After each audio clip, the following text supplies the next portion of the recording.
Joining me today is John Garvey, who's running for the New Hampshire Senate seat, District 8. John, thanks so much for being here. Thank you.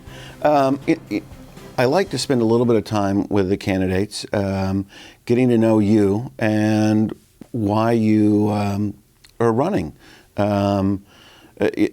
I don't know, is this your first office time you're running for office? Or? You don't count library trustee in New London, yes. Okay, I don't, that's sort of like being on the planning board at Wilmot, it doesn't count. That's right. Talk to me about what caused you to say, you know what, I'm going to run for the Senate in New Hampshire.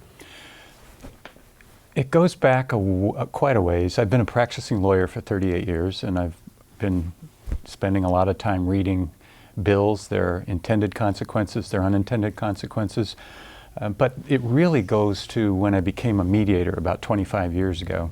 And I found my passion. I had been a litigator, a trial lawyer, but as a mediator, I started listening to people more, and I started trying to help people build bridges to understand, make connections. And I found that that was what I really like to do. And as I've been the last few years listening to Concord, in my opinion, it's become more and more like Washington. I think people have become more contentious. I don't feel like it has been as collegial as it once was. And I started thinking about that, and I said, you know, I have all this experience. I know how to read bills. I know how to practice law, and I feel like I could do something of service that would help people, and that would be something that I'm capable of at this point in my life. So, how's it been so far on the campaign trail? What have you learned about your district and the state? Oh, I've learned a lot.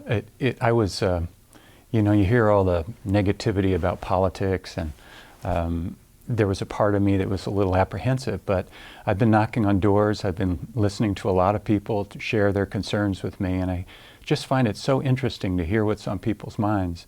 It's been a lot of fun, and I've learned a tremendous amount from it. You know, I want to turn back to the mediation, being a mediator, and the two parties. We do sort of sense the political divide. How do you think in the Senate, especially, which I think may be more willing to reach across the aisle because there are fewer senators, but how do you go about sort of listening and getting to understand that other side's view and bring that in? Do you get half of what you want, or you know, how does one do that? Well, when I mediate, I have mediated now with all sorts of different kinds of conflict, and people are often miles apart and think that there is no chance that they will ever get where they need to get.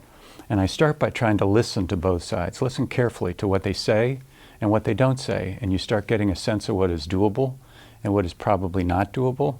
And if you listen carefully enough, I think that you, in a respectful tone too, that's one thing that's important, I think that you can begin to build some trust, some confidence, and that people, regardless of what position they're in, will listen and will think and maybe reevaluate their positions. And then you try to get to a place where the parties that disagree, you start helping them focus on what they have in common, so that then you can start focusing more on what they have in common, less on what they disagree upon, and finding ways to reach that compromise that eventually results in the solution. And how does that translate into sort of the policy development? I mean, it seems to me some of your constituents, if you win, right, are going to be from the Republican Party. Some are going to be from the Democratic Party. Right. They may not agree on some fundamental issues at all. How does that sort of, and you won representing one side, the Democratic side. So, I mean, that has to be sort of your bias. How does that translate into shaping the policy?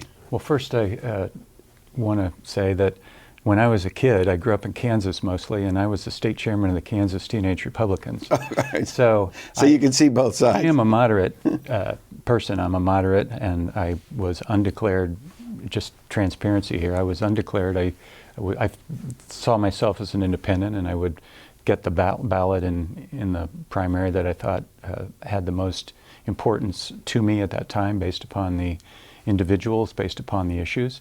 And so I really am a person who has always been interested in the facts and in the people and the quality of the people that we vote on to represent us. That being said, I would also say that I've had some endorsements as far as people who do support me who are on the Republican side. And so I think that that bodes well. I've had the endorsement of former Republican Speaker of the House, John Tucker, who lives in New London. I've had the endorsement of former Republican Senate President Ralph Huff, who lives in Grantham, and current State Representative Dave Kidder, who served 6 terms.